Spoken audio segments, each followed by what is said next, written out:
Think about this for a second. What did you do yesterday? Yeah, what did you do yesterday besides come to training last night? I know you came to training, so thank you so much for coming. And what did you do yesterday from 7 o'clock till 9 o'clock in the morning? Think about that for a second. I would normally have a sheet, have you write this down, but since we're not in person, it doesn't feel right. It feels weird, so I'm not going to do that. But think about that. What did you do from 7 to 9? And then what did you do from 9 to 11? What did you do from 9 to 11? And then what we want you to do is to evaluate your day. And then look at today. After you've gone through the whole day in an hour or 2 hour increments, what you did yesterday. And then look at what you did today. And then ask yourself, did any of this stuff today make me any money? Yesterday or today, did I engage in money making activities? Now, I'm not talking about showing houses or working on your computer or trying to figure out your KV core or your CMA or your CRMs and stuff like that. I'm talking about money making activities, direct or indirect marketing, either talking to people on the phone, talking to people face to face, or posting ads and trying to get people to call you. How much time did you spend doing that yesterday? And so if it was more than an hour, then you're probably the winner, right? You'll probably be the winner. But if you're just like most of the people that I've worked with in the past, and we start talking about this kind of stuff, probably didn't spend that much time because other things came up. A lot of things came up, right? You were trying to get stuff done, but oh my goodness, the first thing you did, someone called, they had a problem, and your kid was sick, and you had to take a kid to the doctor, and then something else came up. You had to finish that those last few shows of WandaVision and or whatever it might be. Every day there's always a reason not to do the things you should be doing, right? So when you're evaluating yourself, try to evaluate yourself every day and look and see, what did I do today? And then maybe when you start looking at what you did and what you should have been doing, you'll finally put together a schedule, and that schedule will be time blocked, like we talked about the other day, to where you can actually have time in your schedule to do everything you need to do. Everything you need to do, you have plenty of time to do it, right? We have 24 hours in the day. We spend 8 of that sleeping, right?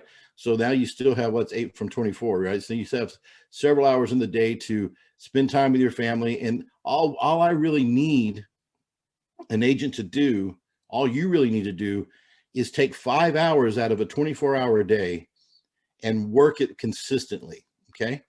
And consistently doesn't mean jumping and running every time someone calls, or, oh my God, I gotta go do a showing, or oh my God, my client's upset, or I've got to go take care of this. That's reactive. We need to learn to be proactive and work on our business. Nothing else matters, right? You have to understand this. Once you have somebody under contract, you have them under contract, you have them under buyer's rep, you have them on a contract, they will wait. They may not be always happy to wait, but they can wait. The one thing that can't wait is you filling your pipeline, talking to people that may want to buy or sell real estate, because the people that you have in escrow right now, they could fall out tomorrow, and they wouldn't care that you were waiting on this paycheck to get paid so you could pay your bills, or you could pay off some debt. They wouldn't care about anything. They could just say, you know what, I've had enough of this and I'm leaving. And there's nothing you can do about it. The one thing you can control is what you do every day. So you have to fill your pipeline every day. So remember that as we go. So right now, let's look at our what we've done so far. We're on day 4. I can't believe we're on day 4 already. So we're day 4, and we've already talked about business planning, lead generation, how to stay out of trouble.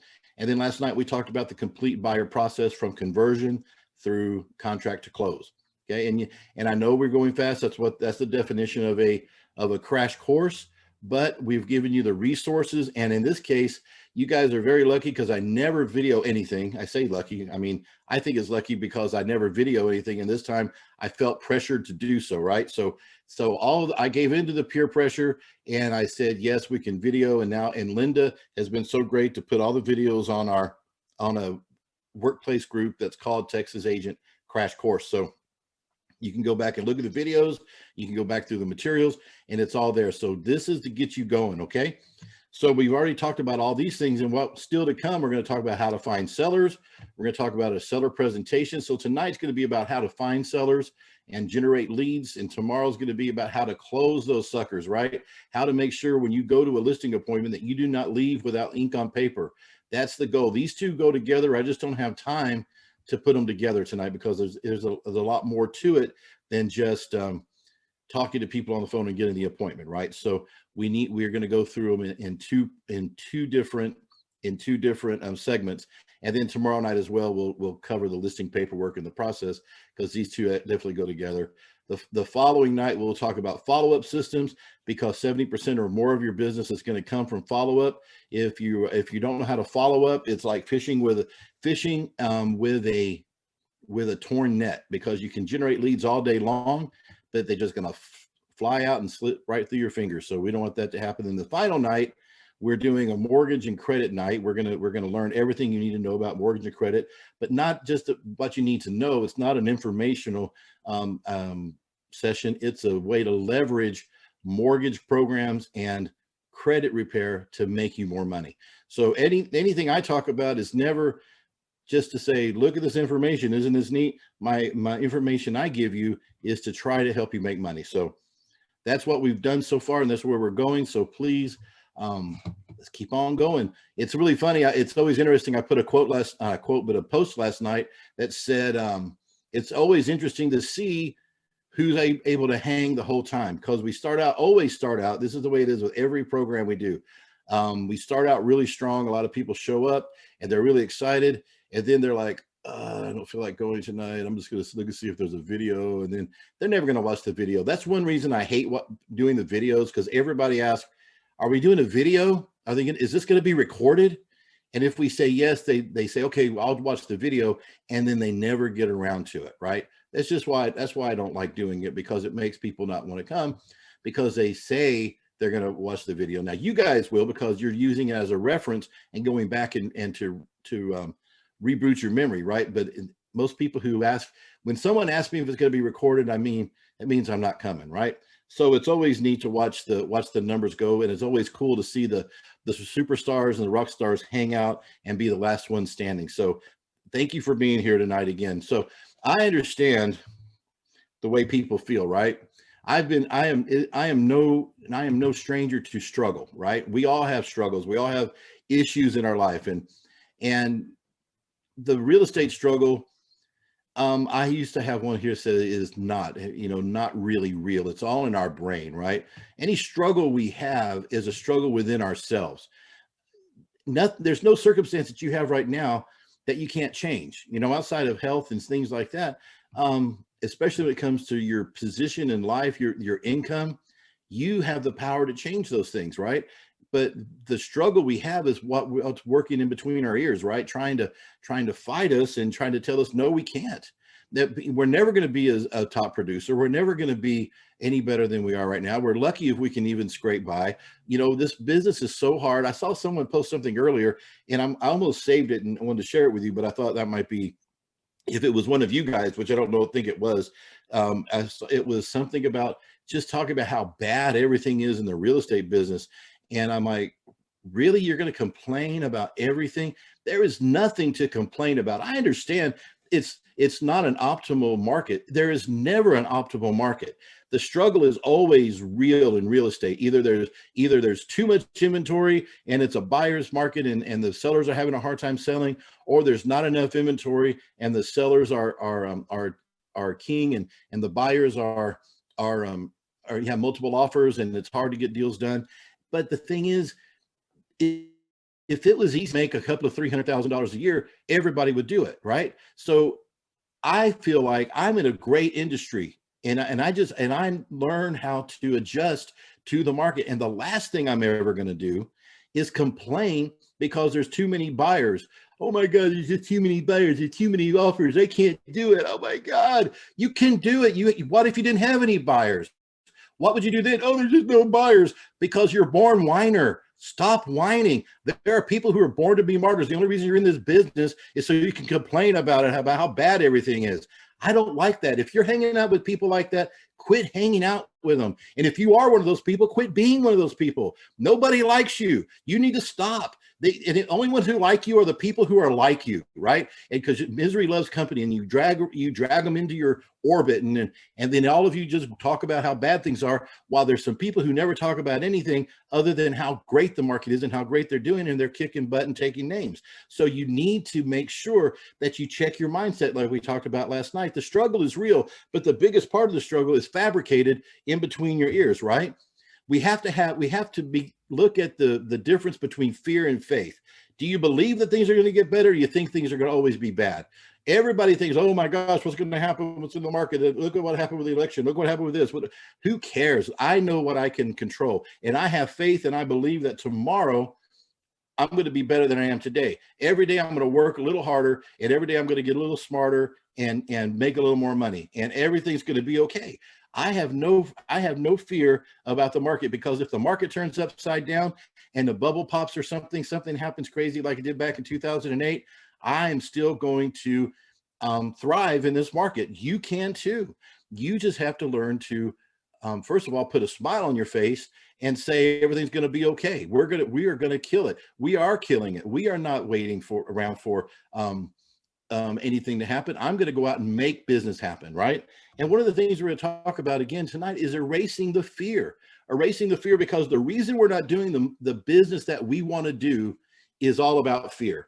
It comes down to fear and ego, right? And ego has a lot to do with it, and there's a lot of people who won't come to training because they think they know everything, right? And again, kudos to you for coming to training, because you know there's always something that you can learn. But then there's people who are afraid to do anything. They're always learning, but never doing, because they're so afraid. So we're going to try to erase the fear and say, you know what, once we erase this fear and we start doing things that we don't really feel like doing, or it kind of scares us, if it scares you, it's probably a good idea to go do it, right? Because I know that it's the fear that's holding me back. And you can tell me anything you want to tell me about, any excuse about why you're not doing the things that you should be doing to market yourself or to get business. It all comes down to fear and ego.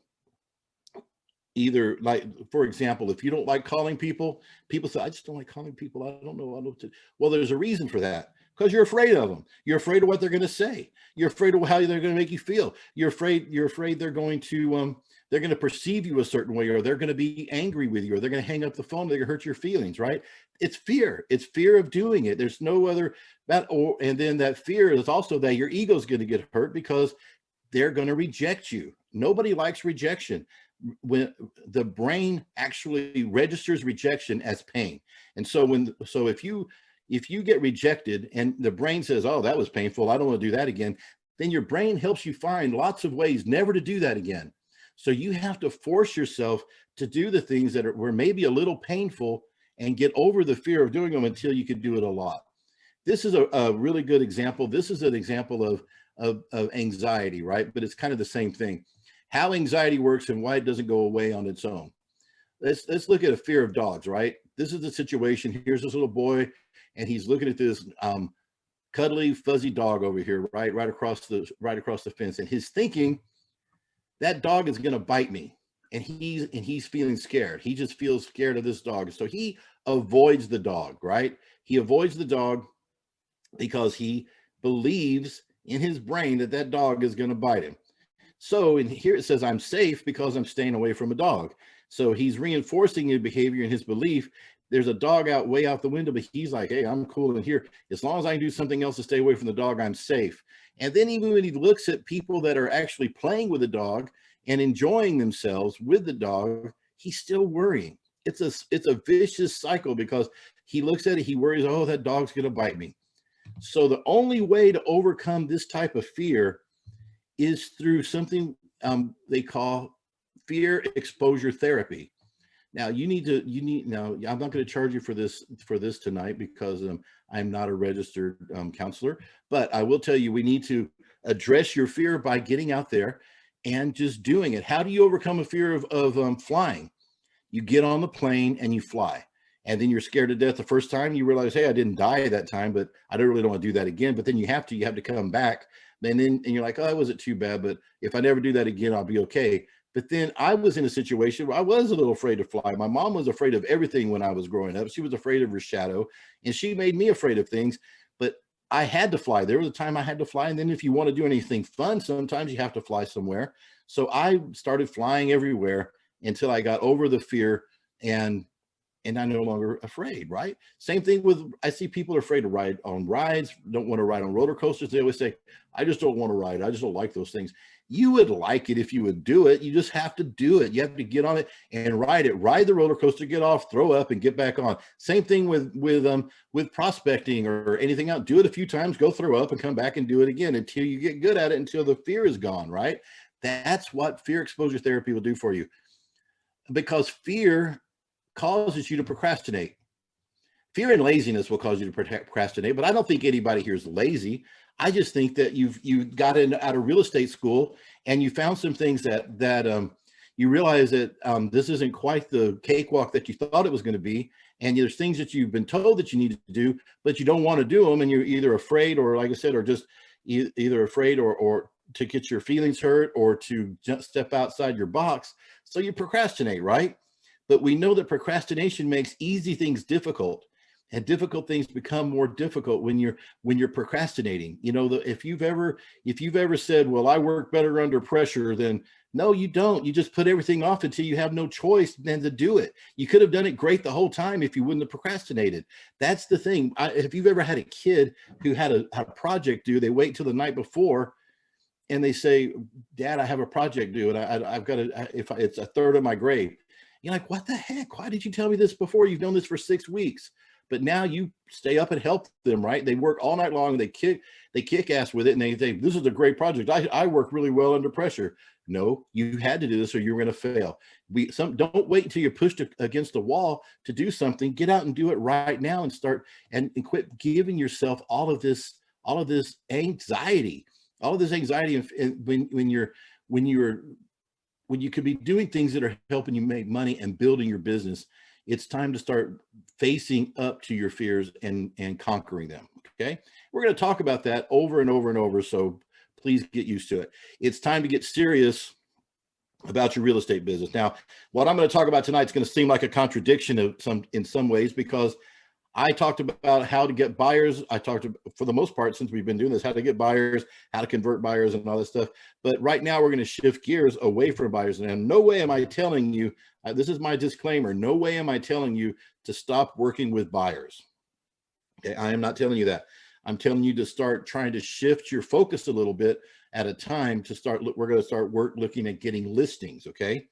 When I was in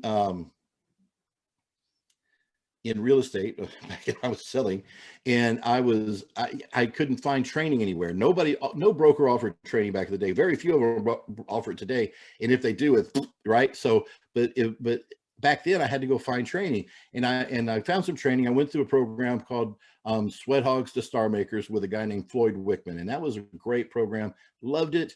Learned how to sell, learned how to talk, learned how to use techniques to help me close deals. It was a great program.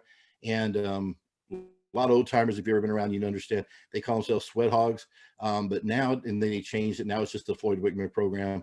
But I graduated myself. I mean, there's no such thing, but I decided I was going to do a different type of program. So I got into the Mike Ferry program. Okay. Now the Mike Ferry program, none of these things are free, right? So Mike Ferry charges you $1,000 a month to be in their program.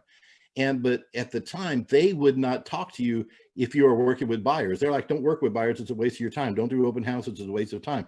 Go get sellers. That's what they were telling me. Now, they had to change that right around 2008 when things went crazy with the market and nothing was selling, right? Nothing was selling. So we had to adjust a little bit to try to get the buyers in and work with buyers, because there just wasn't anything selling. The market had dropped so badly. However, when the market started recovering, then it goes back to, let's try to do all listings and work our way out of working with buyers. So again, that's where I'm going to be coming from. We're going to talk about getting serious with your business, and what if you could build a predictable, duplicatable, consistent income, which is fantastic, right? We talk about predictable, duplicatable, and consistent income. Not I did great this month, and next month I'm falling down, and this month I'm up, and this time down. But let's also talk about this for a second. Not just making a good income, but making an income to where you still have a life, right? Because I know a lot of agents who make a really good income, but they're working all the time. I hate it when I see agents who are sending, I mean, it's a badge of honor, and I totally understand that. I'm no way am I saying anything bad about it, because God bless everybody who works their tails off, right? But I will say it hurts my heart when I see agents that are on vacation and they're posting on Facebook, oh, I'm taking my computer to the beach and I'm working from home. I'm working from the hotel room.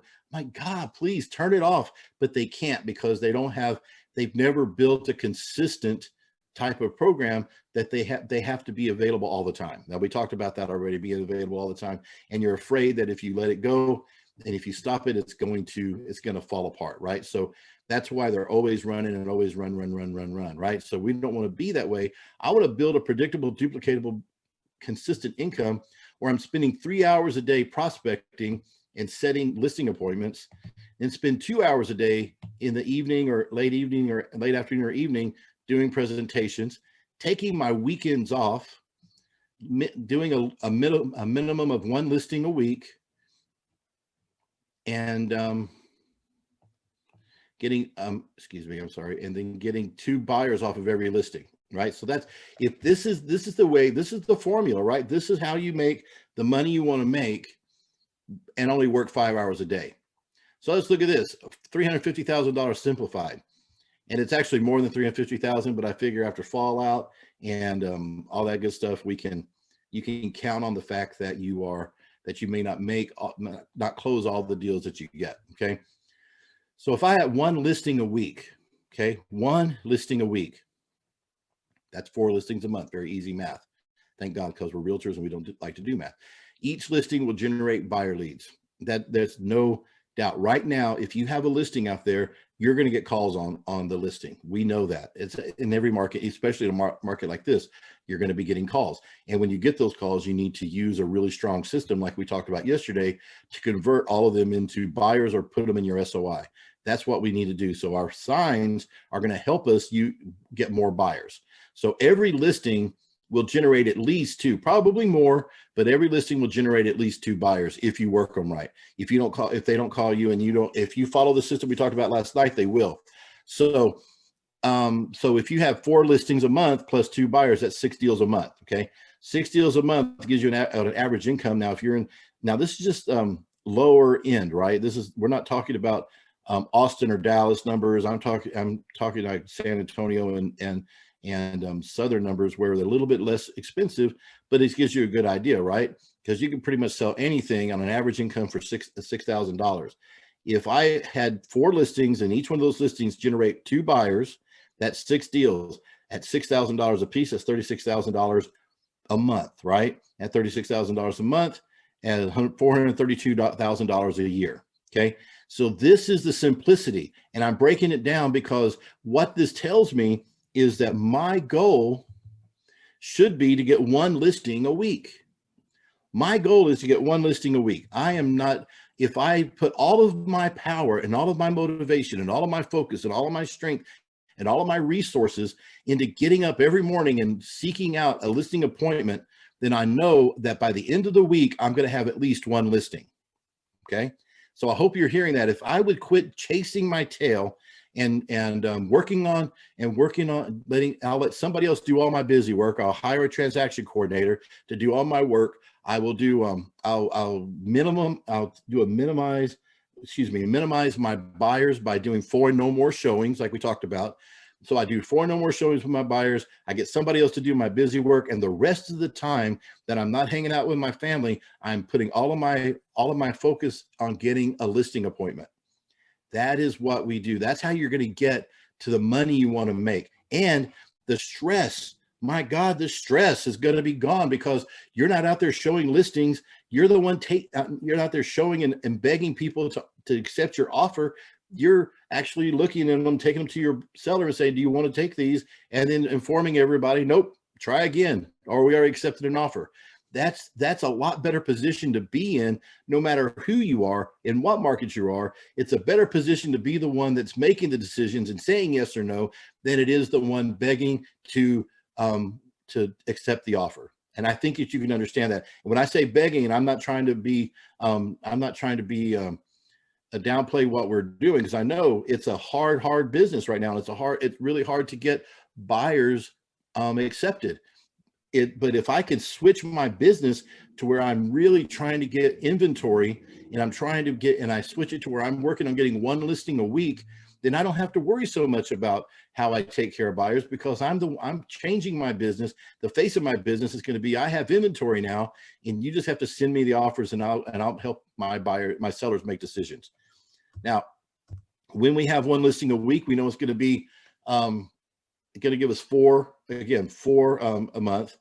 And we talked about this already. So let's say each listing attracts 2 buyers. We talked about that. 4 buyers equals 8, 4 listings equal 8 buyers a month. Okay.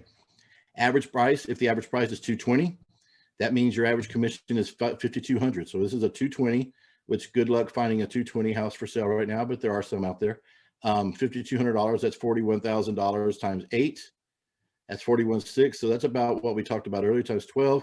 And now you add the 12, you add your commission together, you're making almost $750,000 a year. But I don't want to work with all those buyers, right? I don't like working with buyers. I don't want to get a buyer lead and then go show them, because that's not who I am. I'm a listing agent. So I'm going to get those listings, and it's still going to create buyers. I'm going to refer those buyers out to good buyers agents. Now, this is the kicker on this. I'm not going to, and as much as I love new agents and I love everybody, I'm not giving my good, valuable leads to people who can't close them, right? I'm going to give these to people I know who are really strong buyers agents. So I'm going to get leads off of my listings, and I'm going to give those leads to somebody for at least a 25% referral fee. So if I have a commission of $5,200 coming to me, and then I give it, but I decide to give it out, and I get only a 25% referral fee, that's $1,300 per buyer. But I multiply that by 8, $10,000 better than a stick in the eye, right? And then I add that together, and I'm still making, even referring everything out except for my listings, and I refer out all my buyers, I'm making a minimum of $375,000 a year. So that is where I want you to be. That's where I want to be. That's where you want to be. And you know what you're doing? You're working way less. You're going to be working way less. We're going to talk about that. And I'm giving you these numbers because I want you to see there's a reason that you want to move away from buyers. If you like buyers, I want you to go, and buyers are great people, right? But if you love doing what you're doing, showing houses and getting turned down and all that stuff, I really need you to invest in some therapy. So I say that with all the love in my heart.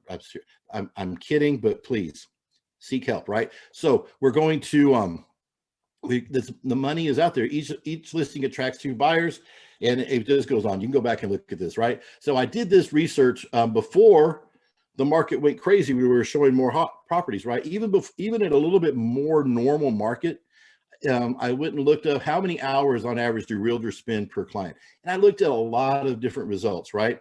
And it looks like an average of about 36 hours per client, right, or more. So then I went and looked and see how many homes does a realtor show a buyer. And I went to Realtor.com. I went to all these different places, CityData.com, and I found that people that showing, across the board, some show a few, some show a lot, but the average was 38 houses. And that's crazy, right? That's crazy. But I mean, you totally get it, but you have some that say they show over 30, some that say they show 15 to 25, some show that say they 3 to 7. I mean, you never know, but the average is where I was looking at, and I'm like, something has to change, because I don't even want to show one. I want to send them a picture and say, let's put an offer in, but it doesn't work that way, right? And this, I'm not going to go into this, but I'm going to tell you what it says. I broke down the time that you would spend with a buyer, from the time that you get them on the phone to the time you get them closed, right? So so it's conservatively 30 hours per buyer, right? And if you have 3 buyers a month, that's a lot of hours, right? That's 90 hours, and times 10 days. It's about 10 days worth of business. That's 10 days for if you were to take 3 hours to prospect, that would be 3 hours of prospecting. They took 10 days of prospecting they took away from me, excuse me, for 2 weeks. Now, on the right-hand side, imagine working with 3 buyers in a month. That's 90 hours, 1.5 hours of prospecting time, 4 listings at 5,200, blah, blah, blah. It was a total of $2,600. If you have 25% follow-up, then $1,955. If you have 3 buyers and you're able to do the same amount of money, you can, what is this saying? You can only work with a certain amount of buyers, but you can work with an unlimited amount of listings or get buyer leads to refer them out. But if I work with buyers instead of sellers, I'm losing about $100,000 a year. And that's what it comes down to. I do not want to lose money because I'm stuck on buyers. I want to go get listings, and we're going to talk about how to get listings and how to leverage listings. When you get that one listing, whatever you have to do to get it. Now, that's what you have to wake up in the morning, write down on your vision board. I'm going to get a listing appointment per day. If you get 5 listing appointments a week, you're going to wind up with 2 to 3 listings. If you get 2 to 3 listings that week, holy moly, how much money are you going to make when all of it starts kicking in? Now, some people get listings and they don't do anything to try to leverage those, right? So they don't see the magic that happens when you have a listing. Listings are magical. I love listings because it's like all the world starts opening up to me. I can multiply my listings and buyers, and I can just be setting myself up for greatness, right? So how do I multiply my listings? I get 1 listing, then I'm going to learn how to leverage that. So I take that listing and I'm going to do circle prospecting on that listing. We're going to talk about that. I'm going to advertise that listing. We talk about, can I use other people's listings to advertise? Sure you can, but wouldn't it be better if you went and got your own and were able to advertise that? You could do open houses on that listing, and you can get more buyers and more sellers that way. You can email the listing to all of your database. When you get a listing, you send it to all your database. You say, hey, look at this beautiful listing I just took. Please let me know if you know anybody who wants to buy. And there's a lot of reasons to email all of your listings to your database every time you get one, because number one, you're trying to find a buyer or a seller, and you're reminding your database that you're in real estate. So you should email your listing, any listing you have, to everyone in your database. If they get tired of talking to you, you can call them up and say, hey, I'm sorry, I was filling up your precious inbox, so I'll take you off my list. And they'll go, oh, no, don't do that. I'm sorry. Ask a seller for referrals. That's amazing, because now I have a seller, and they see I'm doing a great job, and I can ask them for referrals for now until we're all on the other side. So we are going to refer our seller to realtors if they're out of town. So if we have sellers who they're selling here, but they're buying in Iowa, I can leverage it by saying, you know what, don't go find somebody to help you in Iowa. Let me get somebody there that's going to help you, right? So I can leverage my listings by doing circle prospecting, just listed, just sold, and open house invitations around the entire neighborhood of the houses. Then I can advertise that listing everywhere, as we talked about already. I can do open houses on that listing. I can go and invite people out to that listing, and I can email my database, and I can ask for referrals and make my seller a lifelong friend. That's going to be a referral database for me. So what is circle prospecting? Circle prospecting is a sales fundamental, right? Sales is a numbers game. Contact 100 people, you get 10 appointments. That's just pretty much what it's going to be. If you can make 10 contacts, you could probably sell 3 homes. Okay, 100 contacts, you'll probably sell 3 houses. None of us have ever taken the time to go and actually try to talk to 100 people in a day, or go and knock on 100 doors, or call 100 people, because so you've never been able to prove that theory wrong, right? But I promise you, when you start trying to prove the theory wrong, you're going to prove it right. I can guarantee you. Try to call 100 people and not get an appointment, unless don't do it the right way. Don't go, you don't want to buy, do you? Okay, buy.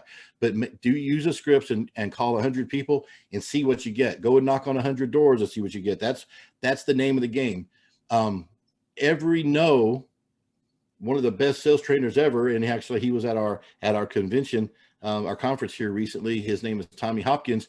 He actually said that every no is exciting because every no is one step closer to a yes. Because we know, I always look at prospecting and talking to people, whatever it might be, as a game, right? I have 100 people I need to talk to.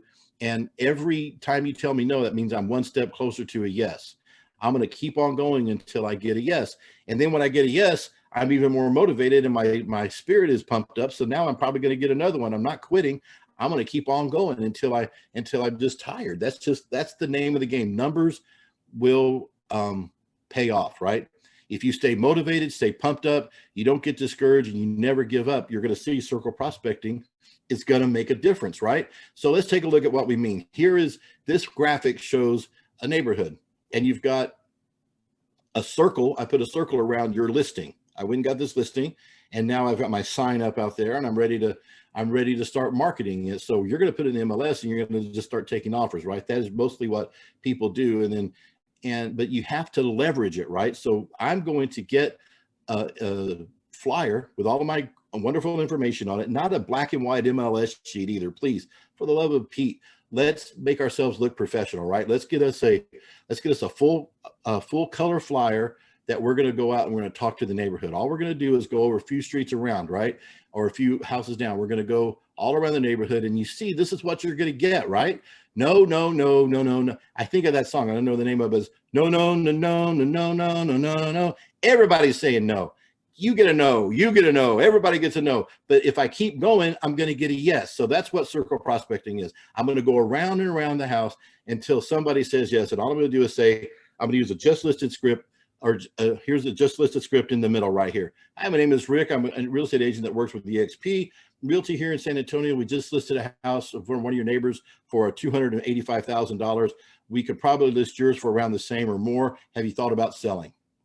Great. Well, here's some information about it. Do you know anybody else in your neighborhood who's thought about selling? Easy as pie. You're not getting in their face. You're telling them there's a house for sale. You're not trying to sell them anything. You're giving them a house for sale. You say, hey, we've just listed your house, your neighbor's hunk of junk for $285, but your house is really nice. I bet yours will go for more. I'm not going to say that, but that's what they're thinking, right? That house is going for $285. I bet my house will go for $300. But they're not. They might say that, they may not. But that's what they're going to tell their spouse when they go inside after they finish talking to you. They say, "Can you believe that house down the road is going for $285?" But you won't have that opportunity with them because you're not going to do it. But if you go out into the neighborhood and you say, hey, my name is Rick. I'm with eXp Realty. I just listed a house right down the road for $285. We just listed the neighbor's house for $285. We could probably list yours for around the same or maybe more. Have you thought about selling? No, we're probably going to stay here till we die. Well, fantastic. It's a beautiful neighborhood. I don't blame you. Have you talked to any of your other neighbors if they thought about selling? Easy, easy, easy. And then when it sells, I mean, you're saying, Rick, these houses are selling so quick. Well, yeah, leave the sign out there and go out and do circle prospecting around the just sold. Hey, my name is Rick. I'm with eXp Realty, and we just sold a house. You may have noticed it was on the market for a few days, right? We just sold it. We sold it for $285,000. And would you be interested to see how much your home is worth? Well, yeah. Well, great. When would be a good time for me to show you? And then we set an appointment, come back, and we do a listing appointment, right? Because if they want to see how much their home is worth, they're probably going to think about selling. That is a just sold, very, very simple just sold script and a very, very simple just listed script. You can use those when you get a listing. Go out there and knock on the doors. You're not just soliciting the neighbors. And if someone stops you, they say you can't do that. I'm just telling people about the house that I have for sale. Or even better, an open house invitation. Get an open house open as quick as possible. When you know you're going to put a house on the market, don't hem and haw around. Schedule an open house, not because you want to do an open house, but because you can have a reason to go talk to the neighbors, right? Hi, my name is Rick. I'm a real estate agent with eXp Realty. I'm holding an open house event in the neighborhood for one of your neighbors. The date and time is Saturday at 1 o'clock. Do you think that you could make it? Okay, well, if you can, that's fantastic. But our marketing's really generated a lot of interest in this area, and we probably don't have enough homes to sell. Have you thought about selling yours? Well, we've talked about it. Fantastic. When's a good time for me to come back with a CMA? These are 3 great, easy scripts that start when you get a listing. You get a listing, you go do your just sold, just listed at open houses. And when you do this, you're going to find people who want to sell, you're going to find people who want to buy, and you're going to find people who want to refer you. That's the cool thing about circle prospecting. This is a weekly tracker. When I talked about knowing and making it a game or whatever, I have on here a weekly tracker, boom, boom, but a tracker that says I'm going to make 100 attempts to create leads. I will make 100 attempts to create leads. I will cross through a number each time an attempt is made. I will log my daily attempts and results in the fields below. And the goal is 20 conversations a day. Basic, that's what it is, 20 conversations minimum, right? So I can have this out. If you want to use this as a tool, I've always used something like this. So only mine is prettier than the ones that they used to give me. So, but over here on the right-hand side, it says it starts with 100, it goes to 1. When you make your first contact, whether it be in face-to-face or voice-to-voice, you scratch through the 100. And then you make another contact, you scratch through the 99. And then keep contacting people and keep scratching through every time you talk to somebody about real estate. And then every time you do that, you're going to see almost every time, and I don't know if this is going to be true in your world, but the people that I train and coach have always said that the actual number that it takes to get an appointment is usually around 12 contacts. Now, I don't want to get your hopes up. I'm saying 100. Okay. I'm saying it's going to take me 100 this week to get myself an appointment, get myself a listing. But if some agents that I worked with and they use the techniques that I've taught them tell me it's usually around 12 before they get their appointment. So, and now they need to get more appointments. So we keep on going, right? Because we need at least 3. I would say 2 minimum or 3 to get our 1 or 2 listings a week. So you can use this as a tool to go through and make sure and track how many people you're talking to. And then over here in the bottom left-hand corner, you can write down where your number of contacts and from where they came from, right? They came from a sphere of influence, follow-ups, whatever. You can write it down there, and there's an other there. If you just went out and talked to some stranger, then you can put that on there, right? And then the results, the total number of calls you made, the total of leads, total number of appointments, and the total number of contracts that you wrote up that week.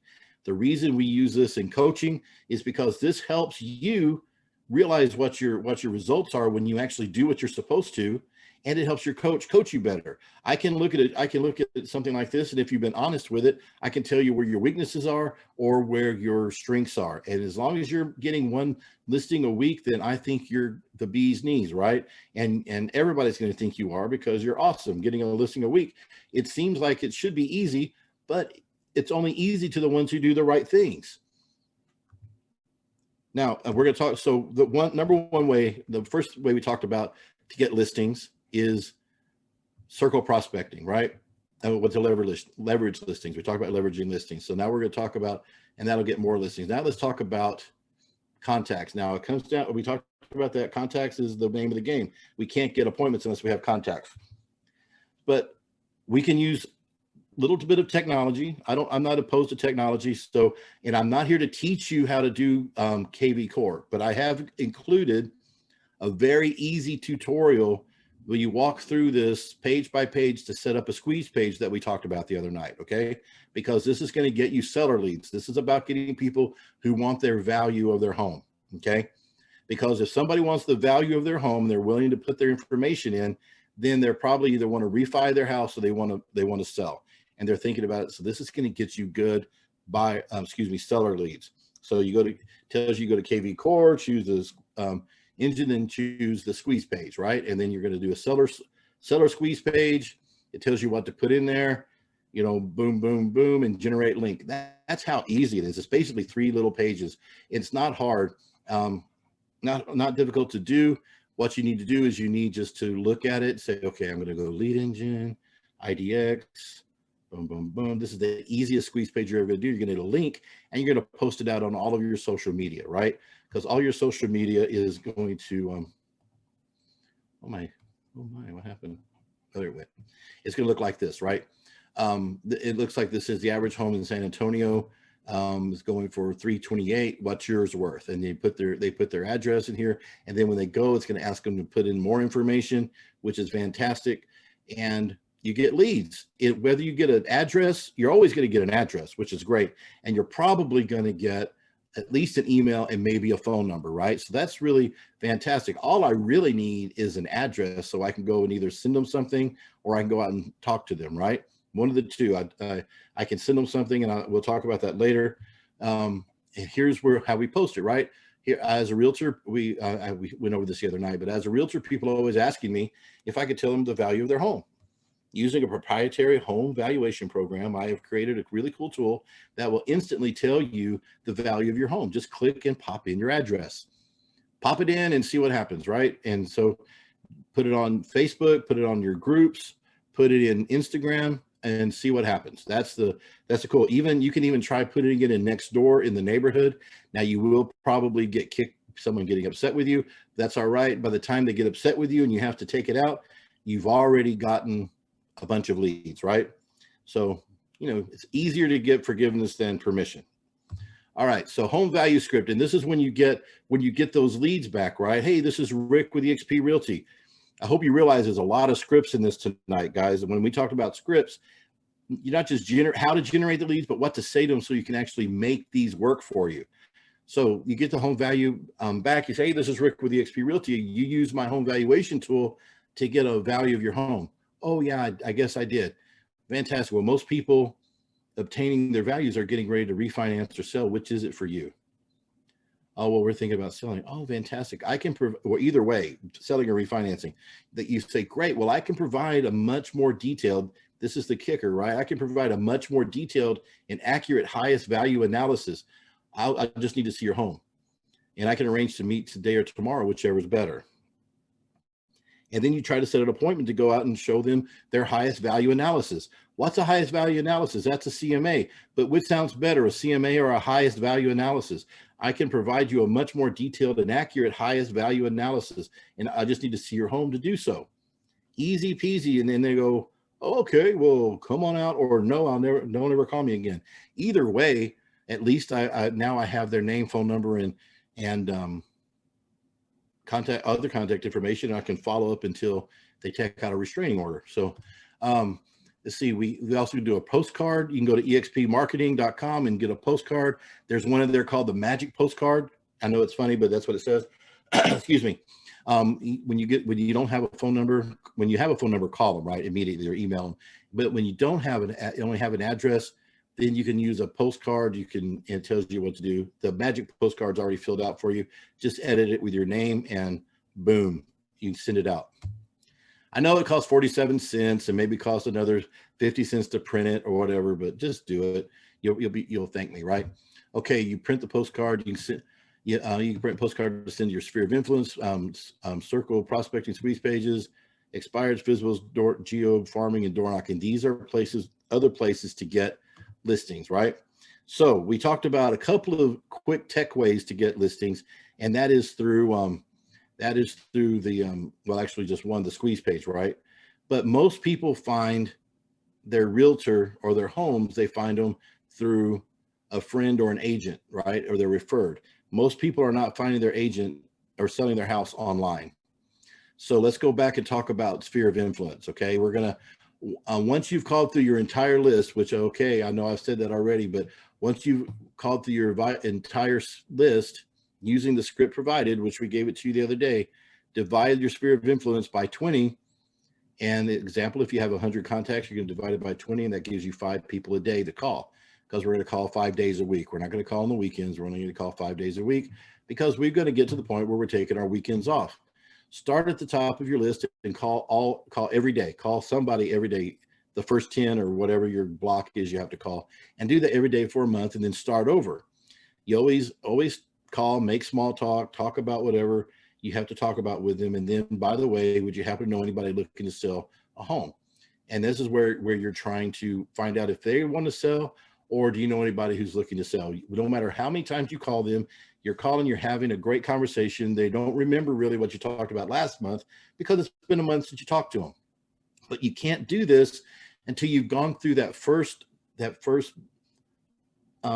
segment, and you've called everybody and reset your relationship, and it set the expectation that now You're going to call them you don't tell them I'm going to call you every month. They're just going to start expecting to hear from me every month now. People that I didn't talk to before, because we all tend to gravitate and only hang out with only a few people and only talk to a few people in our life. We're very weird that way. We have 1,000 friends and family members, but we only talk to a few every now and then. We avoid the others. So now we need to, as a real estate agent, we need to really tap into our sphere of influence. There's 3 areas that are going to be your top areas for getting listings. Number 1 is your sphere of influence across the board. Number 1 is your sphere of influence. How can you beat the market? How can you, there's just no inventory, Rick. There's just no business. There is, if you're tapping into your secret list. You have a secret list, which is called your sphere of influence. If you're calling them, they're going to tell other people about you and they're going to refer business to you. But if you're not calling your sphere of influence and you don't have a system for it, they're never going to get it. They're never going to get business to you. You're always going to be going around fretting and trying to find buyer leads. I don't want buyer leads. People say, do you buy buyer leads? Why would I buy something I don't want? What I want is I want to talk to people I know and love me and want to help me and ask me to find and see if they can help me find a seller. That's what I really want, right? Well, tell me what you want, what you really want. I'll tell you what I want. I want sellers, right? Give me sellers. So by the way, would you happen to know anyone looking to sell their home, right? No, well, maybe a neighbor, coworker, someone in your church. You always kind of give them, kind of jar their memory. Oh, well, maybe John over at the shop. Okay, well, talk to John, and if you don't mind, you can give me his number and I'll call him, just let him know that I'm calling. Those are the kind of conversations you want to have. And at first it's not going to be great because they're not used to you calling, but after a while you get used to calling, and then after a while you start sending them little handwritten notes. Hey, so nice to talk to you. I'm so glad we reconnected. Here's a $5 Starbucks thing. If they give you a referral, send them a $50 Starbucks card without even telling them. Don't ever offer people, don't ever do this. Hey, I'm paying $50 for referrals. That's not a good way to get business, right? But if you just go and talk to let people give you business because they want to give you business, because you're talking to them, and then you reward them by when they give you a referral, then they appreciate it. But if you tell them you're getting them $50 for referral, they're like, I think Johnny Ringo over here will give me 150, whatever. So don't offer them referral money or any gifts or anything, but give them something after they've given you a referral. And keep building that. And we talked about this the other day, you control for sellers on Facebook. And this is where you send on Facebook Messenger. And again, this is something I probably, I told you about the really persnickety lady who didn't want to do anything, but she did. She got 7 listings in her first week of doing this. But if you just go and pick out so many people a day on your Facebook friends, and you just send them a message, don't preface it. Don't put an explanation. Say, I know this sounds weird, but no, all you have to do is put in, do you know anyone needing to sell their home? Easy, right? Do you know anyone needing to sell their home? And you send that to 10 people a day, 20 people a day, however many. If you're sitting up at night and you're watching television, you could do this while you're watching TV, right? Copy and paste this and just start messaging people directly. Some people are going to respond to you immediately. Some people will never respond to you. And every now and then, some people will respond to you negatively.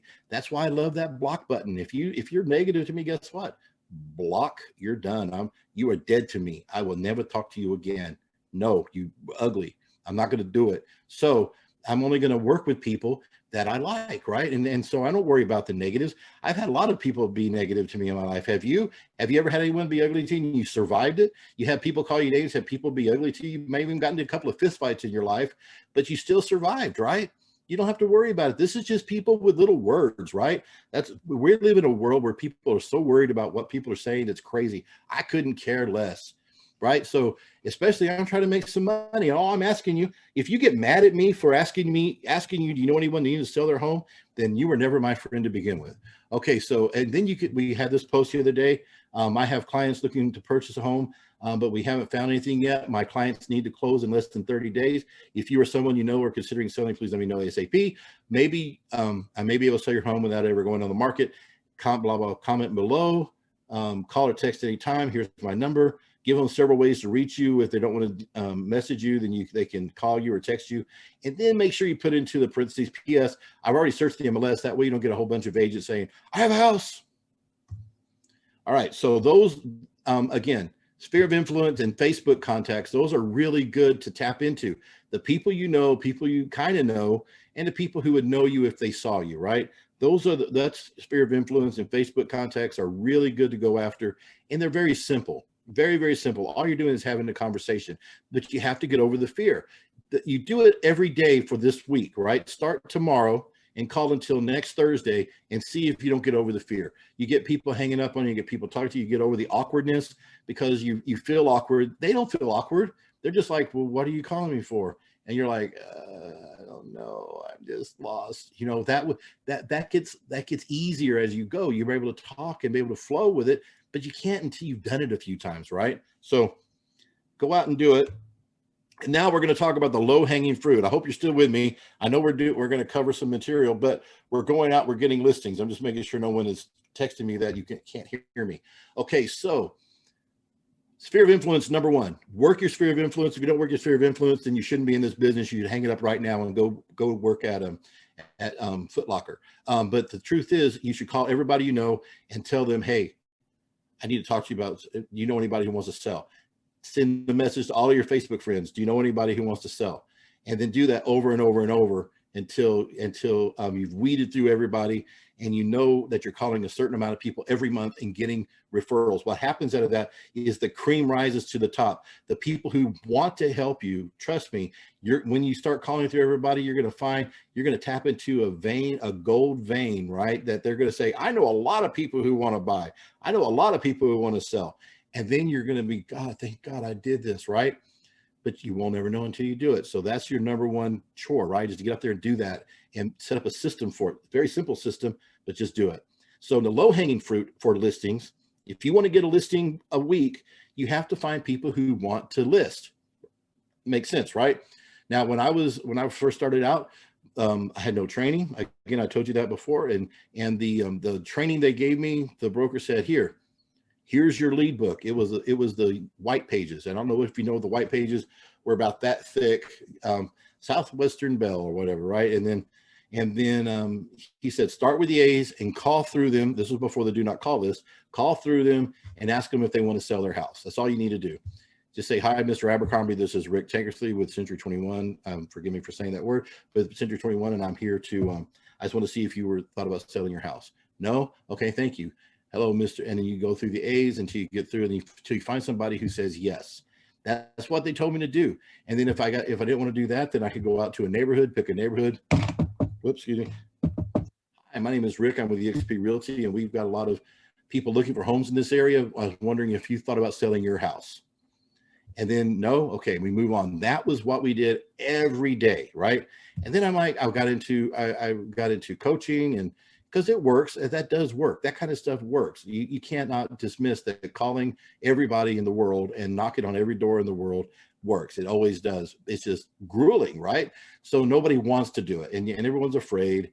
But once you do it enough, you're not afraid anymore because you know nothing's going to happen to you. That's what the thing it did to me, knocking on a door and calling people all the time from 8 in the morning until 8 or dark at night.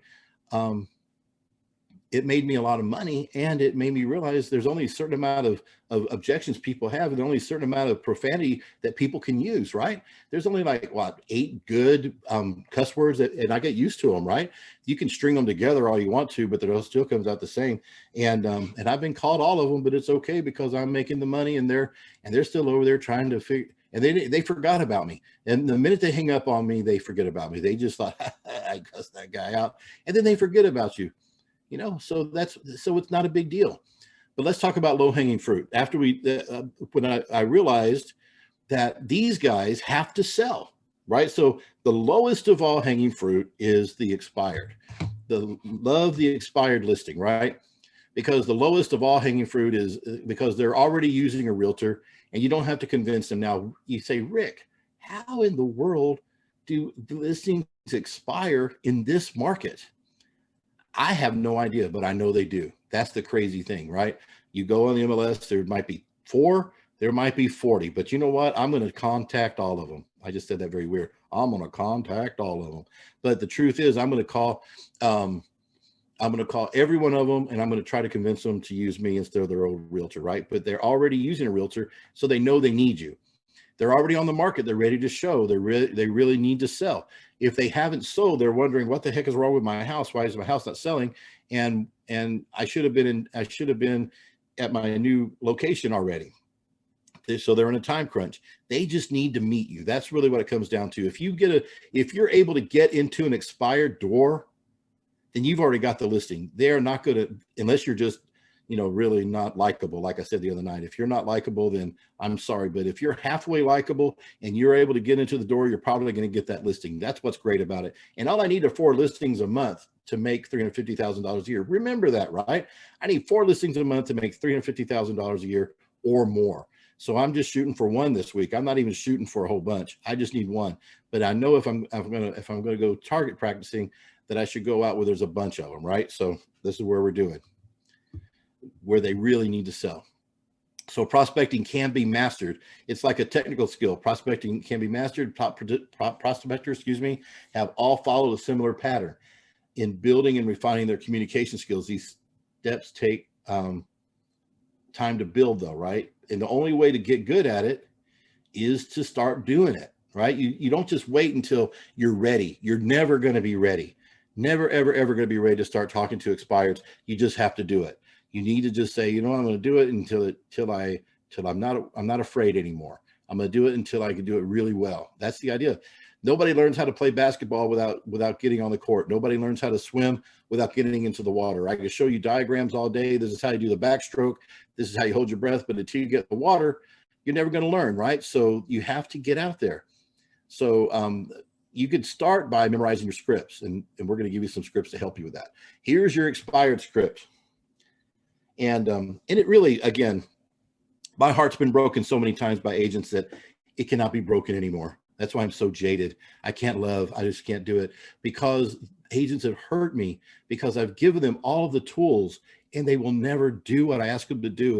And I don't have any tears to cry anymore, but I have agents who I've had, please memorize the script and please use this script. And then they won't. And I used to do coaching groups, and I would give out scripts, and I would say, okay, so next week, this is the script we're going to have. Just memorize at least part of it. And it's like, then the next week, half of them wouldn't show up because they didn't memorize it. And the ones who did have the cojones to show up, they were like, I didn't remember it, right? And once in a while, you have somebody who did. But if you would just memorize a script and start using it, you're going to kill it, right? It's just a no-brainer, because the more you call people with the right words, the more successful you're going to be. Bottom line. But this is why the script works. Now, please don't change my script. If I tell you that this script works, and you're telling people that I'm using Rick's script, but it doesn't work, then I'm going to be very angry. I'm going to have you tell me what you're saying, right? Because I know you're not using the script, because that happens all the time. It's happened a lot. I did what you told me to do, Rick, but it didn't work. Well, tell me what you said. And it's always like, oh, I didn't use your script. Okay, so this is what it said. Hi, my name is Rick with eXp Realty. You never have to use your last name, because you may want to go back to meet them later, right? But you can if you want to. Hi, my name is Rick with eXp Realty. How you doing? The reason I'm calling is that I noticed your listing expired today, and I'd like to apply for the job of getting it sold for you. I'm telling them why I'm calling, because there's no reason for me to tell the expired anything else. They've already gotten 20 or 30 calls today. And don't let that freak you out, because you're going to be better than them, right? So smarter than the average bear, smarter than the average agent. I'd like to apply for the job of getting it sold for you. And then I'm expecting them to say all kinds of crazy stuff right here. Why the heck are you guys all calling me? 50 people called me today. Where were you when I had my house on the market? How come you didn't come around then? All kinds of different things they're going to say. I think I'm going to list with the other agent. I'm not going to list anymore. I'm going to sell it. I'm just going to put a stick of dynamite and blow it up. I've heard everything, right? And whatever they say, you go, oh my gosh, that's crazy. Look, there's only 3 reasons a house was sit on the market this long. No matter what they say at that point, you come back to there's only 3 reasons a home will sit on the market this long. That's the way the script is designed. You let them vent, you listen to them, you acknowledge what they say with something like, oh my gosh, that's crazy.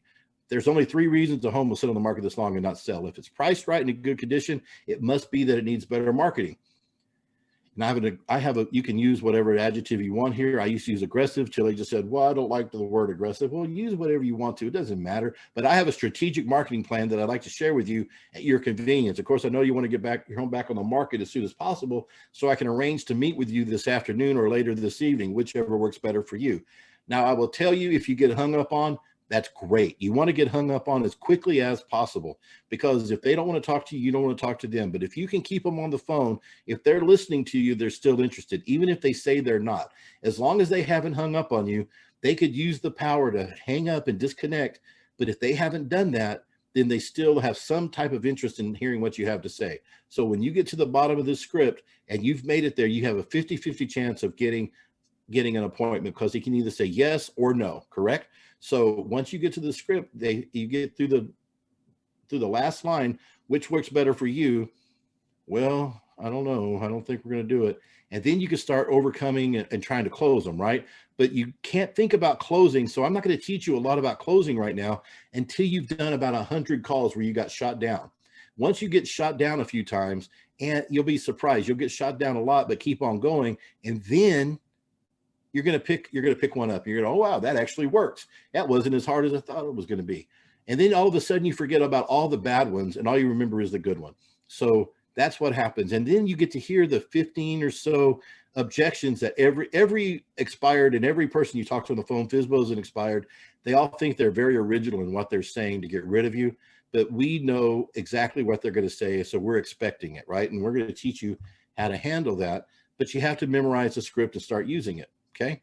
So if you were going to go out and you were going to start using expireds, if you buy into the idea that you only want to work 5 hours a day, 5 days a week, and make $350,000 a year, and you buy into that concept that it takes one listing a week, then this is a great plan for you. Okay. And I'm serious, guys. You can keep doing what you want to do, and you can go, well, that sounds like a great idea, but I'm never going to do it because I'm too afraid.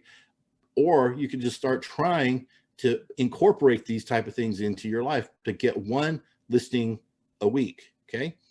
So consistently, not one listing every now and then, because that's not doing anybody any good. That's just paying your bills. But one listing every week, like clockwork, will make you a lot of money, right? So access the expired numbers early. So I don't know how you're going to do it. I'm sorry that I can't give you those numbers, but there's a program called the Red X, Land Voice, Mojo Dialer has one.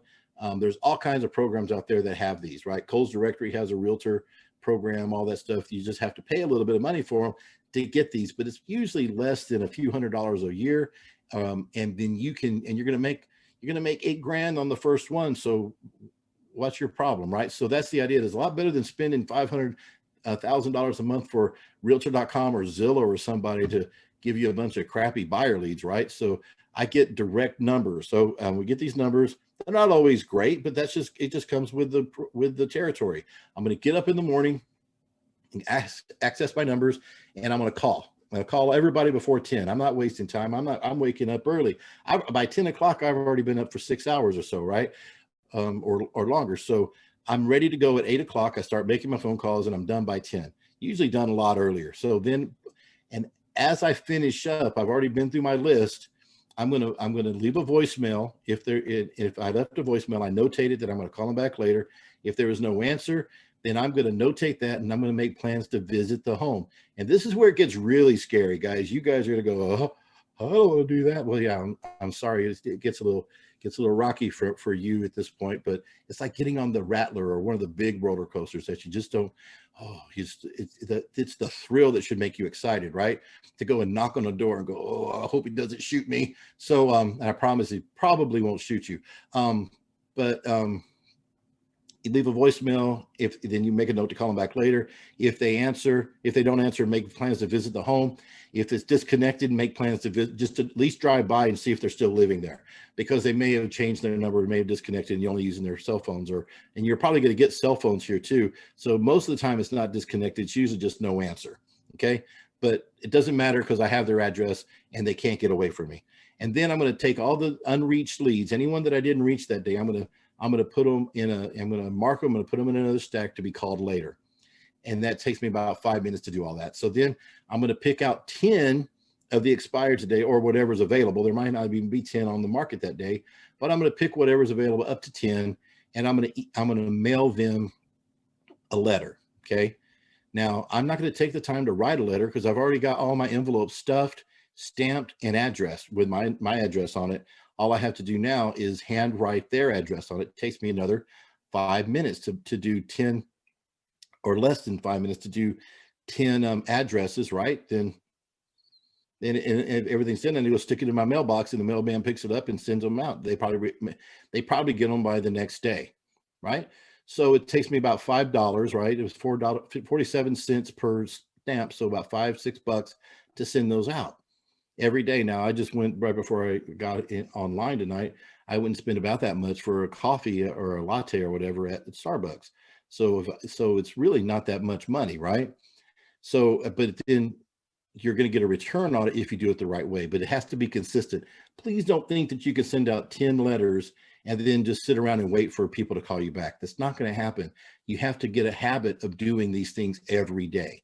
This is a plan and it's not an experiment. It's a proven method if you do it over and over and over consistently. Okay, so we call everybody, we send out our 10 letters, and then we pick 5, and we decide which ones we want to go to. Maybe group them by neighborhood or by zip code or something, and then we go out and see them between 5 and 7 p.m. tonight. Right? We're going to go out tonight, sometime after we think they're going to be home for dinner. Right after they had dinner, or around that time, so we know they're home. You don't want to go out during the day. During COVID and stuff, they might be home during the day, but they're probably not. There a lot of people are, or if they are, they're going to be a little weird if you go through. But after work time is a good time to go by and see them. So you're going to go up and knock on the door and ask to speak to the seller, and then you have the MLS sheet. You have you might have some comps. Now, please do me a favor, scratch that part where it says 5 to 7 comps. We don't do that. I don't even know why I put that in there. I never did that. I don't know why I said that. I think I was thinking about something else when I wrote that. You have your prior MLS sheet, and you have a FedEx or a UPS envelope to put it in. That's all we need. And you can even take the letter that we're going to give you and put the letter in there along with the MLS sheet that you're going to mark up the way I'm going to tell you to mark up, and then leave it at the door. The reason you put it, if they're not there, you leave it at the door in the FedEx envelope so nobody steals it, and so that they actually open it up. So that's why you use the FedEx or UPS envelope. You need to go out and knock on the door. And if they are there, you're going to say, hey, I noticed that your listing expired today. I'd like to apply for the job of getting it sold for you. You can go right back to your script and have a conversation because you've memorized it and it's easy to do. And whatever they tell you, you're going to get enough, kind of come back with an appointment, right?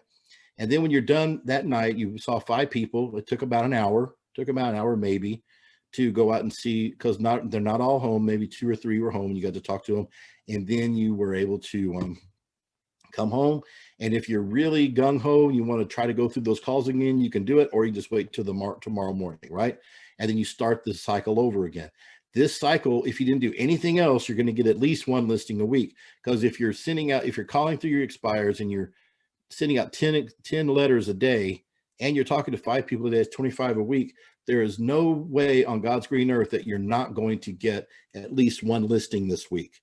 The odds are way against you unless you're not likable. Again, if you're not likable, go to a Dale Carnegie seminar and learn how to be likable, right? And then you can go out and talk to these people. But most of us are really likable, lovable people, so you don't have any problems with that. You just have to learn what to say, and that's what the script is about. That's why we have this script, so we know what to say. We have a nice little expired letter here too to tell you what to say in your letter. Let me explain the letter, because I don't want you changing the letter because you don't understand it. You're not supposed to understand it. You're just supposed to do it, right? Because if it was easy, everybody would be doing it. And if everybody was doing it the same way, then there wouldn't be any opportunity. So we are going to do it a different way, right? So my letter looks like this. I'm going to have to change the logo since EXP changed their logo, but I haven't done that yet. So this is the verbiage in the letter. If you're reading this letter, then your realtor hasn't sold your home. Very, very easy to see. It's not a dig in any way. It's just saying the facts. My name is Rick Tankersley. I'm with EXP. I've noticed that your house was recently taken off the market, so I'm writing to see if you still have an interest in selling. I welcome the opportunity to meet with you and go over your real estate needs and update you on current market conditions in San Antonio, or wherever you're from, obviously, Together, we can devise a plan that will get your home sold. In this very competitive market, you need a realtor experienced in your area who will get your home sold for full market value in a reasonable amount of time. And this is where it comes down to. All that stuff doesn't matter. What matters is this, right? If an expired listing that didn't sell, especially in this market, they feel cheated. They feel like, what in the world is going on? My house should have sold in a week, much less 6 months, right? So something's going on. But they were stuck with this realtor because they had a 6-month listing agreement. So I end the letter, not when I meet with anybody, but in the letter, I want them to call me. This is what it all comes down to. This letter is going to get people to call you. I will offer you my so many years of experience in selling homes in San Antonio and an unconditional 45-day listing agreement that you can cancel at any time with no fees.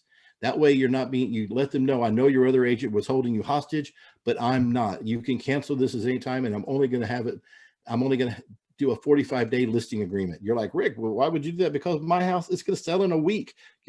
Once we get it done right and we price it right, it's going to sell in a few days, right? We know that. So 45 days is probably twice as long as we're going to need. But I'm going to give them a 45-day listing agreement that you can cancel at any time with no fees to you. Okay.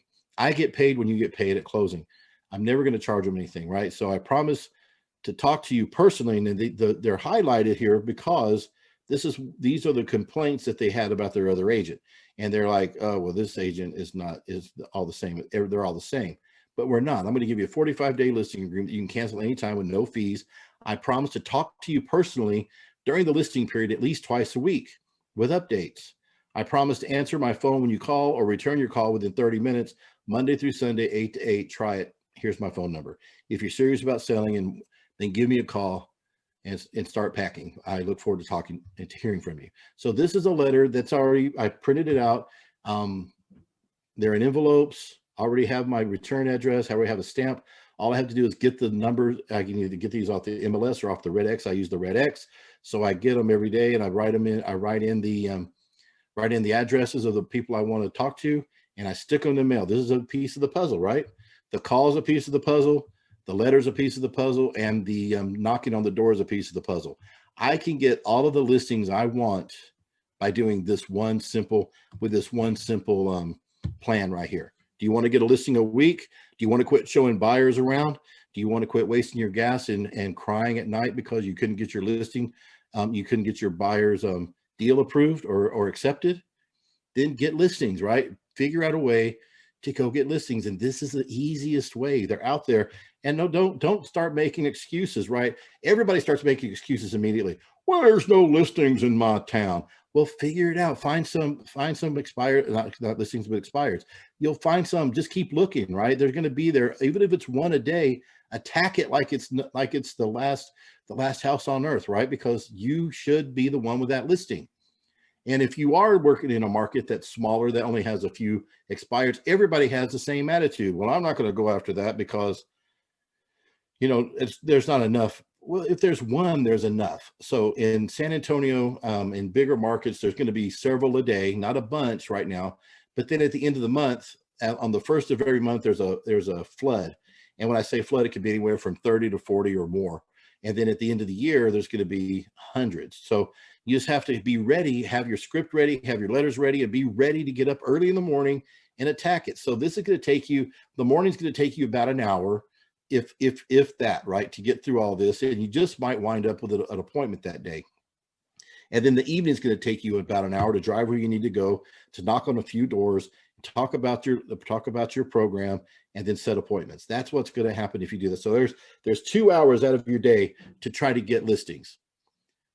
2 hours at the most, and you didn't even leave your home for all except for one, right? You have a nice little letter, and that's going to help you. So sphere of influence and expireds are the way, the most low-hanging fruit, right? Those are the ones that are going to get you. Then there's the FSBOs. Excuse me, I'm going to put this on mute. Then there are the FSBOs that everybody's scared of, right? Somebody talked to me today and sent me they said, I think you're here tonight, and said that they went and talked to a FSBO. They called a FSBO and they said they even have another home to sell, which is amazing, right? They just because they picked up the phone, they have an opportunity. They may not get it, but I believe they will. They have an opportunity to list 2 properties. And that two properties is going to probably give them at least $10,000 in commission, probably more like 12 to 15 or more. Let's say 15 because 15 is good. So those two listings give them 15,000 in commission, and those two listings will give at least 4 buyers that they can refer out and make another 1,500, 2,000, $2,500 and never even leave their house because they referred it out to another agent. Now, don't get greedy when you're trying to be a listing agent and not refer out the buyers. If you feel like you need to, go ahead. But while they're out showing properties, I could be on the phone or doing something to pick up some more listings. Okay, so that's what you want to think about. You got to think about it that way, because you don't want to hold on to $1 and not let it go, so you can pick up a $100 bill, right? So let's talk about this. This is a very different script. Okay, now there are a lot of different scripts. I used to use one that was very different, and I will tell you why I teach this one that I'm teaching. It's all about, again, it's all about overcoming your fear of FSBOs and the fear of talking to people. And I told this story to a few people I did a class with the other day. I had this lady. She came to my office, and she was very distraught. She had lost her daughter. She had been a school teacher. Her world had fallen apart, and she was just really, really in a place where she just needed to make a change in her life. And she went and got a real estate license, and then she was looking for a place to work.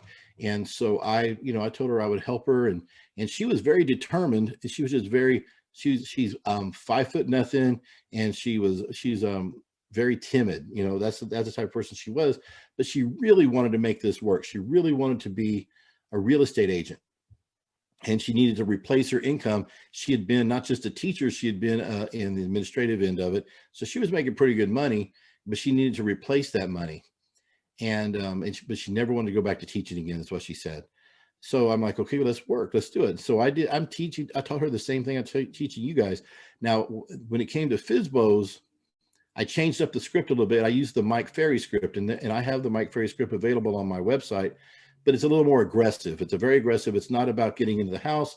It's about just asking for the listing. And sometimes people, if you're not experienced with FSBOs, you may find that intimidating, but you also may blow it, right? Because FSBOs do not want to be talked to like they don't know what they're doing. So, but she learned the script, and it doesn't matter as long as you're using a script that works and you memorize it and then you use it. That's what matters. And I trained with her. I did some role playing with her on the script, and she thought the script sounded stupid, and she would laugh at it every time we got to certain parts. And I would say, "What's going on?" And she said, "Well, because it sounds stupid, it's not something that I would ever say." I said, "That's exactly right. It's not supposed to sound like something you would say, because you are an experienced teacher. You're an experienced educator. This is from an experienced salesperson. So this person's teaching you how to sell and get appointments. So this is what this script came from. So learn the script word for word. Do not variate from it." And she didn't. She started learning it, and even though she thought it was dumb, she did it. And one night we had a call night where I would bring in pizza. I would bribe people to come in, because I didn't make any money unless they made money. So I had to do everything I could to try to get people to make money. So I would have a call night. We would do some coaching, and I would bring pizza in, and we'd have all these calls made, and I was teaching them how to do it. And I would walk around and listen to try to coach them. And she held her hand on the phone and pretended like she was talking for 2 hours. She would, every time I would come around, she would be hanging up and redialing. And because she was scared, she was 100% too scared to make phone calls. But she was too proud to admit it. So she either too proud to admit it or really wanted that pizza. I'm not sure. But the truth is, she was too proud to admit she was scared. And she acted like she was calling all night. But we kept working with her. I kept working with her, she kept pushing herself a little bit more to make those phone calls. And then one day I'm walking into the office, and she's on the phone, and I'm like, "Who is this on the phone?" And she had just finished. I listened to the last 2 minutes of her setting an appointment. And then a little bit later, I came back through, and she was setting another appointment. She got to the point where she learned the script so well that all she had to do was pick up the phone, talk to a FSBO, and she would have an appointment in no time. And then it was several years. She became our top listing agent. She was killing it. She got, her life changed for the better. And that she's back at teaching right now because she wants to finish out her 2 years, but she's still selling real estate. And she'll tell you right now that if she wants an appointment, she can get it. All she has to do is call and use a script. If she calls, use the script, she'll get an appointment. Because she overcame her fear, I would have her come in and talk to classes about how she overcame her fear. And if she can do it, anybody can do it, right? So you just have to have the script. And this is a script. It's not quite like the Mike Ferry script, but this is one that is more indicative of our market today. But it helps you get in the door, because this is the thing you have to understand. 90% of all FSBOs will sell with an agent. Every year it goes up instead of going down. It used to be 74%, then it turned into 85. You look at the NAR statistics every year, and now it's 90%. 90% of all FSBOs will actually end up listing with an agent. So you've got a great opportunity, right, that a lot of people are not taking, because we think that they're going to do it on their own in this market. Are you kidding? They just put a sign out in the front yard, it's going to sell. But no one realizes how hard it is when you don't have the MLS, right? You don't have the MLS, and you don't have the time to set appointments. You don't have the time to pre-qualify. You don't have the time to set showings. You doing all that yourself and trying to work and all these other things. You don't. The only people who go out and see FSBOs, the only people who are actively looking for FSBOs, are number one, people who don't have a realtor. Who doesn't go looking for a house with a realtor? People who are trying to make a deal with the FSBO, who are going to lowball them anyway, right? The investors or people who think they're going to cut a deal by cutting the realtor out, because we're free for buyers, right? Why wouldn't they use us? That's why the 90% is so high, because people always use realtors. So that's the only one who sees their house, because no realtor's showing their house, because they're not in the MLS. So it makes sense that if I was able to get in there and start helping them sell their house, where it took them 6 months, I can get it sold in a couple of days, because I'm exposing them now to 1,000, 2,000, 15,000 people where they didn't have that before. But I can't just go in there and tell them that you're doing it all wrong, because you hurt their feelings, hurt their pride. They tell you to get out, right? I've sold 3 houses in my lifetime, young man. Get out of my house, right? So what we want to do, we call them up. Hey, may I speak to the owner, please? Yeah, this is the owner. Hey, this is Rick with eXp Realty. Tell me, have you sold your home yet? No, we haven't sold it, and we're not listing our house, so you can just give that up right now, Bubba. And I said, I understand. Let me ask you this. If you are, are you cooperating with real estate agents? By that, I mean, if an agent brought you a qualified buyer at a price acceptable to you, would you be willing to pay at least a partial commission?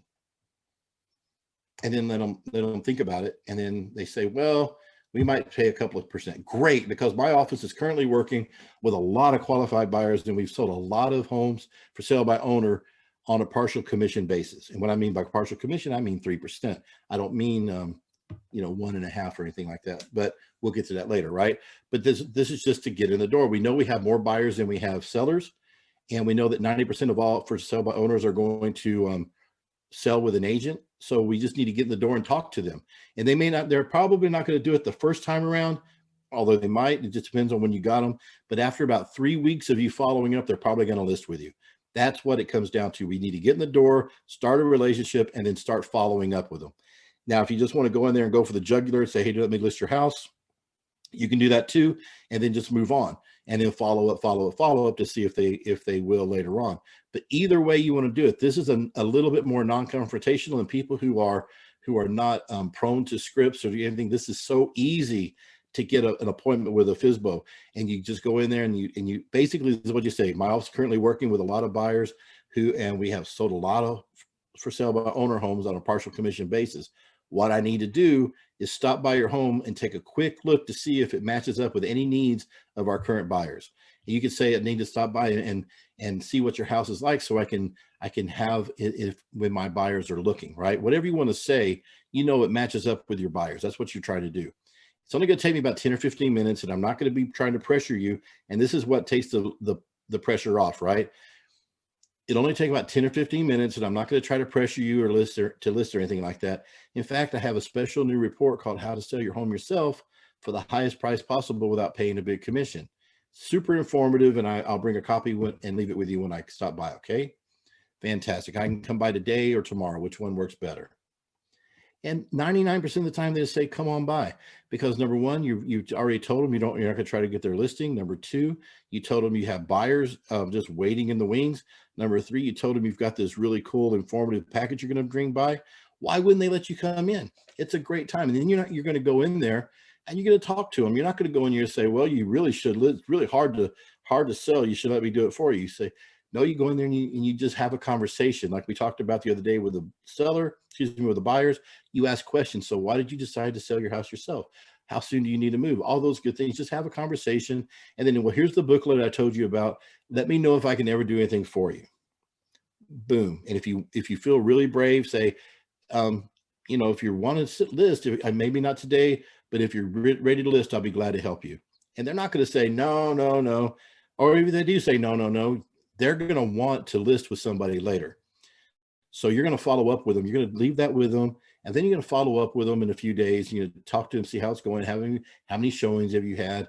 Do you need any help? Anything I can do for you? All that good stuff, right? Because now you're going to become their friend. And when they're ready to list, when 90% of them are ready to list, they're going to go with their friend, which is you, right? So that's how you get a non confrontational way to work with FSBOs. Okay, so these two scripts for the expireds and FSBOs work like a charm.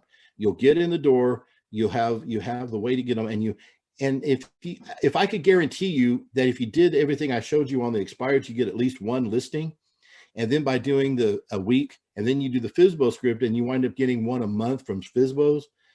I mean, that's a lot of money. That's a lot of money you're making just by using these two little scripts and just doing a few little things a day, because this is only going to take you, when you don't have enough expireds to fill up an hour, you throw in the FSBOs, right?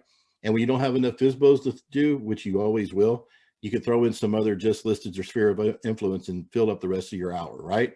Or however long you're planning on prospecting. And then you're going to hit those numbers and you're going to make money, right? And here's a copy. The copy of the special report is on the front page of tonight's on my website. All right, so for sale by owner success plan, very easy. Call for sale by owners, use a script, set appointments.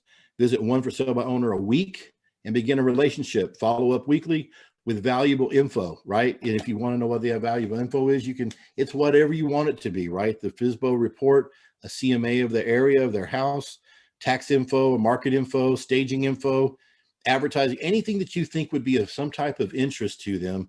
And when you're trying to sell a house, you can take to them.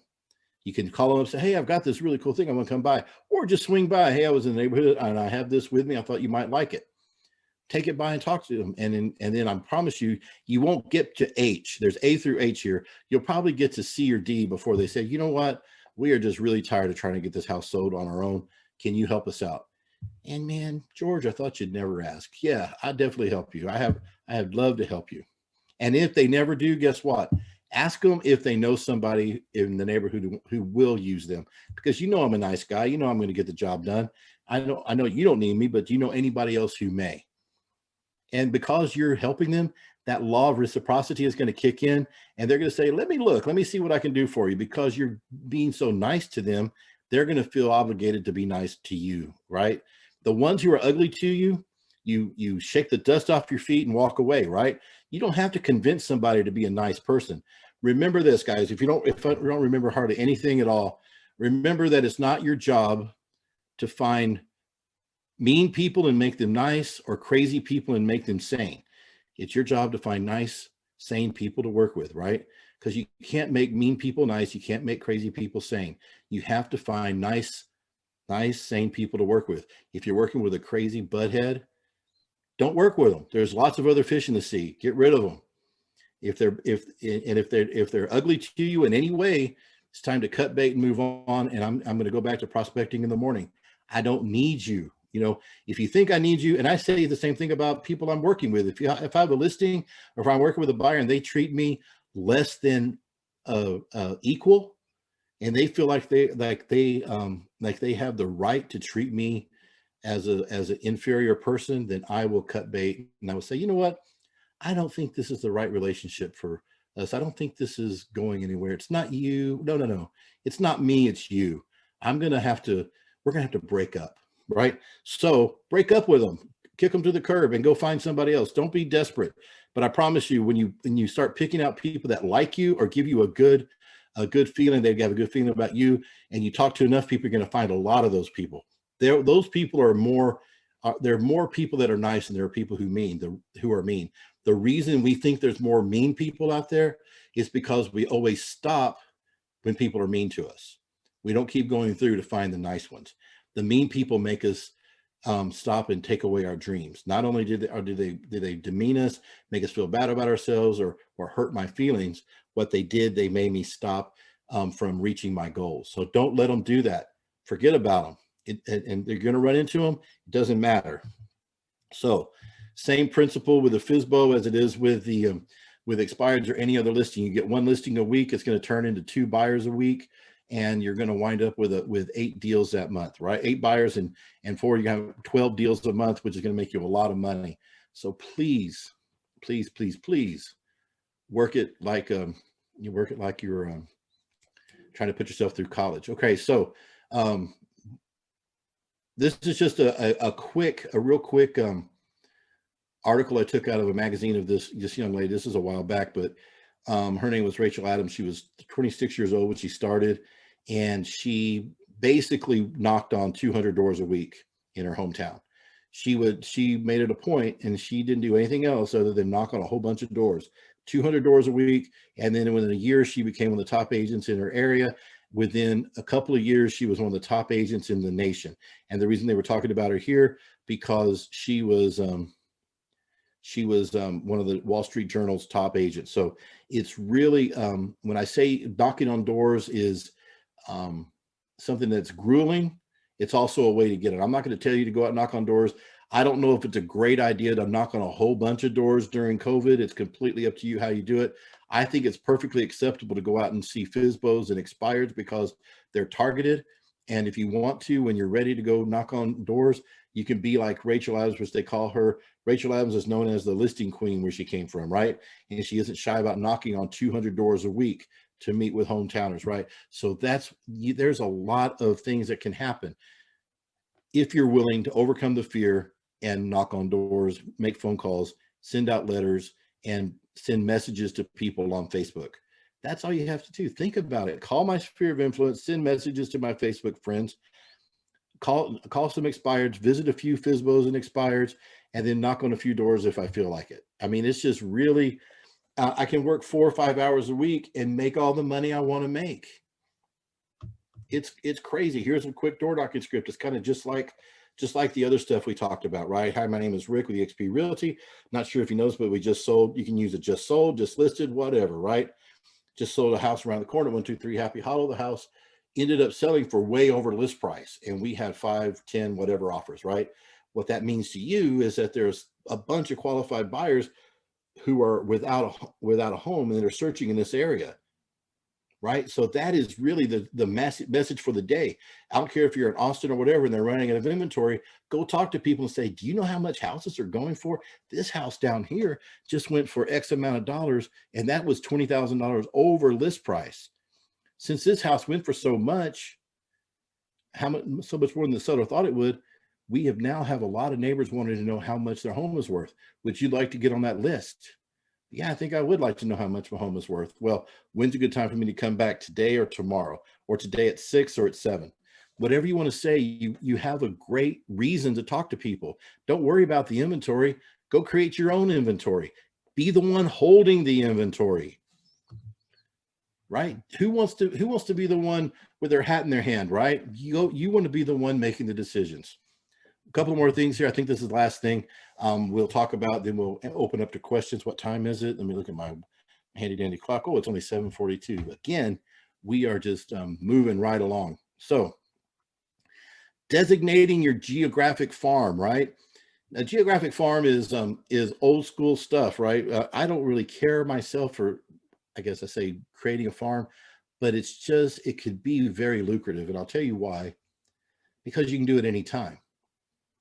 If you want to pick, the best farm area is your neighborhood. If you live in a neighborhood that is a bunch of houses, if you have about 300 houses or more in your neighborhood, which most subdivisions do, great farm area, right? So all you have to do, walk out your front door and pick a direction. Which way do you want to go and start knocking on doors? Hi, my name is Rick. I don't know if you know, I live right down the street, and I would like to know if you thought about selling your house. All these different things that we talked about is perfect, right? Because we've got so many buyers and we just need more homes to sell. Have you thought about selling your home? Well, I know if you're active in the neighborhood, or do you know of any of your neighbors here who've thought about selling? That's all you have to do in your farm to start. Now, if you want to pick a farm area, just go to your MLS and go to the courthouse retrieval system or whatever similar to that. Some of the MLSs even have a farming tool on there. You just put in the subdivision, it'll pull up all the names of the people there, and you just go out and you can just start talking to them and check it off as you go. You pull up 1,000 names.